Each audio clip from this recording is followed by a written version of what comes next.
بھی اولاد کے لیے ہاتھ اٹھاؤ۔ ویسے تو بلے شاہ کوئی عام انسان نہیں تھے، وہ تو آسمانوں کی بلندی سے جڑے ہوئے تھے۔ حضور فرمانے لگے کہ جب ماں باپ اپنی اولاد کے لیے دعا کرتے ہیں تو اللہ تعالیٰ ان کی دعا کو ضرور قبول کرتا ہے۔ تم اپنا رب سے رشتہ جوڑو، دعا کے ساتھ، عبادت کے ساتھ، مصلی کے ساتھ اپنا ناطہ مضبوط کرو، استغفار پڑھو، اپنے گناہوں کی معافی مانگو۔ صلاح الدین ایوبی صلیبی جنگوں میں تھے، ایک رات مسجد میں نماز پڑھی تو بہت پریشان تھے۔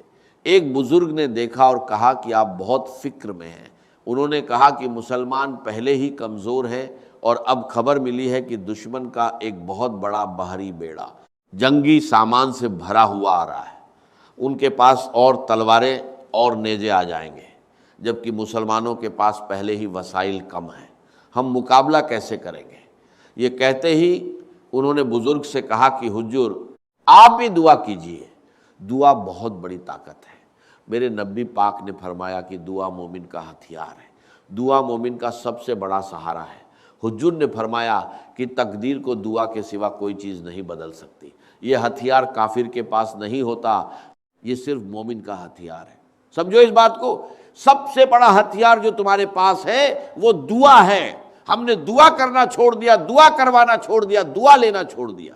حضرت سیدنا انس بن مالک رضی اللہ تعالی عنہ فرمایا کرتے تھے کہ میں نے وہ منظر دیکھا ہے جب حضور دعا مانگتے تھے اور آپ کی مقدس آنکھوں سے آنسو بہتے تھے، میں نے وہ کیفیت دیکھی ہے۔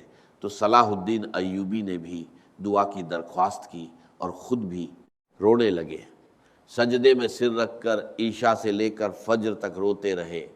صبح وہی بزرگ آئے تو ان کا چہرہ کھلا ہوا تھا۔ پوچھا کہ رات تو آپ بہت رو رہے تھے، آج اتنے خوش کیوں ہیں؟ انہوں نے کہا کہ جو دشمن کا بحری بے دہا آ رہا تھا وہ سمندر میں ڈوب گیا ہے، ابھی خبر آئی ہے۔ بزرگ نے سینے سے لگا کر کہا کہ وہ پانی میں نہیں ڈوبا، وہ تیرے آنسوؤں میں ڈوب گیا ہے۔ جو تو رات بھر رب کی بارگاہ میں رویا ہے اسی نے اسے ڈبو دیا۔ بھائی اپنے مصلی سے، اپنی عبادت سے، اپنے وظائف سے اللہ کے سلسلے سے رشتہ مضبوط کرو، اپنی دعاؤں کو مضبوط کرو۔ دعائیں انقلاب لا دیتی ہیں۔ ہم صوفیہ کی راہ والے لوگ ہیں، ہم داتا علی حزویری کی جماعت سے ہیں، ہم خواجہ غریب نواز کی جماعت سے ہیں، ہم شیخ احمد فاروقی سرہندی کی جماعت سے ہیں۔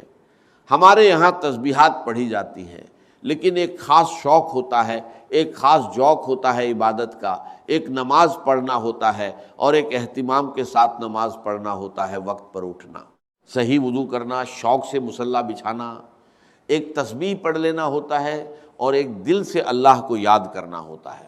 آپ نے آیت کریمہ پڑھی ہوگی، اس کی شان اے نزول دیکھو۔ کچھ صحابہ اللہ کی محبت کے شوق میں حضور کی بارگاہ میں آئے، عرض کیا کہ یا رسول اللہ، سالوں سے سجدے کر رہے ہیں، سالوں سے تسبیح پڑھ رہے ہیں، سالوں سے سبحان اللہ، اللہ اکبر، الحمدللہ کہتے ہوئے اس کی حمد کرتے آ رہے ہیں، لیکن اب دل چاہتا ہے کہ اپنے رب سے ملے۔ علامہ اقبال نے کہا تھا کہ تیرے عشق کی انتہا چاہتا ہوں، میرا چھوٹا سا دل ہے مگر شوق اتنا ہے کہ میں بھی وہی لن ترانی سننا چاہتا ہوں جو حضرت موسیٰ علیہ السلام نے سنا تھا۔ صحابہ نے پوچھا کہ ہمارا رب کہاں ہے؟ ہمیں اپنے رب کو دیکھنے کا شوق ہے۔ تب اللہ نے قرآن میں فرمایا کہ اے محبوب، جب میرے بندے آپ سے میرے بارے میں پوچھیں تو کہہ دو کہ میں ان کے بہت قریب ہوں، جب بھی وہ مجھ سے دعا مانگیں گے میں ان کی دعا قبول کروں گا، میں ان کے قریب ہوں۔ یہ ہم ہر چیز کے لیے وقت نکالتے ہیں مگر عبادت کے لیے نہیں۔ ہمارا فیس بک آباد ہے، واٹس ایپ آباد ہے، دنیا کی ہر چیز آباد ہے، مگر مصلی ویران ہے۔ دنیا کے پیچھے بھاگتے رہو گے تو تھک جاؤ گے، مرتے وقت احساس ہوگا کہ سب کچھ لوگوں کے لیے کیا، اپنے لیے کچھ نہیں کیا۔ ہم بہانے بناتے ہیں کہ حلال روزی کمانا بھی عبادت ہے، دین کی خدمت بھی عبادت ہے، مگر کیا صحابہ کو یہ معلوم نہیں تھا؟ نبی کریم صلی اللہ علیہ وسلم پر 23 سال میں دین نازل ہوا، گھر کی ذمہ داریاں، امت کی فکر، تبلیغ کا کام سب کچھ تھا، لیکن سیدہ عائشہ صدیقہ رضی اللہ تعالی عنہا فرماتی ہیں کہ دن بھر لوگوں کے کام کرتے مگر رات کو مصلی بچھا لیتے، اتنا قیام کرتے کہ پیروں میں سوجن آ جاتی، ساری رات نماز پڑھتے اور ایک آیت بار بار دہراتے رہتے۔ میں نے عرض کیا کہ یا رسول اللہ، اللہ نے آپ کے اگلے پچھلے گناہ معاف کر دیے، پھر اتنی عبادت کیوں؟ فرمایا کہ عائشہ، جب اللہ نے اتنی نعمتیں دی ہیں تو کیا میں اس کا شکر گزار بندہ نہ بنوں؟ جب انسان کا رشتہ اپنے رب سے مضبوط ہو جاتا ہے تو غم بھی ہلکے لگتے ہیں، پریشانیاں بھی چھوٹی ہو جاتی ہیں، پھر زندگی صبر والی ہو جاتی ہے، توکل والی ہو جاتی ہے، امیدیں دنیا سے ختم ہو کر اللہ اور اس کے رسول سے جڑ جاتی ہیں۔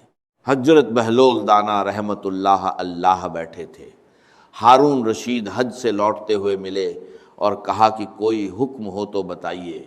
پوچھا کہ تیرا رب کون ہے؟ کہا اللہ۔ فرمایا میرا رب کون ہے؟ کہا اللہ۔ بولے پھر تو کیوں سمجھتا ہے کہ اللہ تجھے دے گا اور مجھے بھول جائے گا؟ اس کا دینا اور نہ دینا اس کی حکمت ہے۔ اپنے روزمرہ کے معاملات، اپنی دعائیں، اپنا استغفار ٹھیک کرو۔ 2 رکوع سورہ واقعہ کے اگر رات کو پڑھ لی جائیں تو فاقہ نہیں آتا۔ لوگ تعویذ لینے کو تیار ہیں مگر وظیفہ پڑھنا مشکل لگتا ہے۔ اگر قرآن سے رشتہ مضبوط ہو جائے تو آخرت میں وہی کام آئے گا۔ نبی کریم نے فرمایا کہ سورہ ملک قیامت کے دن اپنے پڑھنے والے کی سفارش کرے گی۔ حضرت عبداللہ ابن مسعود رضی اللہ تعالیٰ عنہ بیمار تھے۔ حضرت عثمان غنی رضی اللہ تعالیٰ عنہ مدد کو آئے۔ انہوں نے کہا کہ میری بیٹیوں کو خزانے کی ضرورت نہیں، میں نے انہیں سورہ واقعہ سکھا دی ہے۔ نبی نے فرمایا ہے کہ جو اسے پڑھے گا اسے فاقہ نہیں آئے گا۔ چاند اپنی جگہ سے ہٹ سکتا ہے، سورج گر سکتا ہے، مگر مدینے والے رسول کی بات غلط نہیں ہو سکتی۔ رات کو 10 منٹ بھی اگر الگ سے دعا کی عادت بن جائے تو زندگی بدل جاتی ہے۔ حضرت عبداللہ ابن عمر کے بارے میں کہا گیا کہ وہ عشاء کے بعد سو جاتے اور فجر تک سوئے رہتے ہیں۔ فرمایا گیا کہ انہیں تہجد کے لیے اٹھنا چاہیے جب ساری دنیا سوئی ہو، نیند کا غلبہ ہو اور کوئی جوان اٹھ کر وضو کرے، مصلی بچھائے تو رب خوش ہوتا ہے۔ تہجد پڑھنے والے کو دیکھ کر رب مسکراتا ہے جیسا اس کی شان کے لائق ہے۔ کاش ہماری صبحیں بھی اپنے مالک کے نام ہو جائیں۔ ایک بزرگ فرماتے تھے کہ صحابی رسول سے محبت بڑھی تو ذکر سے محبت ہو گئی، مسجد سے محبت ہو گئی۔ دل چاہتا تھا کہ ہر وقت اللہ اللہ کروں، موقع ملے تو نفل پڑھوں، تسبیح پڑھوں، استغفار کروں۔ غربت تھی، کام نہیں ملتا تھا۔ ایک دن بیوی نے کہا کہ آج کچھ لے کر آنا، بچوں کی بھوک نہیں دیکھی جاتی۔ وہ کام کی تلاش میں نکلے، کام نہ ملا۔ دل میں آیا کہ جب مزدوری نہیں ملتی تو رب کی عبادت ہی کروں۔ دریا کے کنارے وضو کیا، دھوپ تیز تھی، ریت تپ رہی تھی۔ رومال بچھا کر جوہر سے عصر تک نفل پڑھتے رہے۔ سورج بھی چمک رہا تھا اور عبادت کا جھونک بھی چمک رہا تھا۔ سجدے سے سر اٹھانے کو جی نہیں چاہتا تھا۔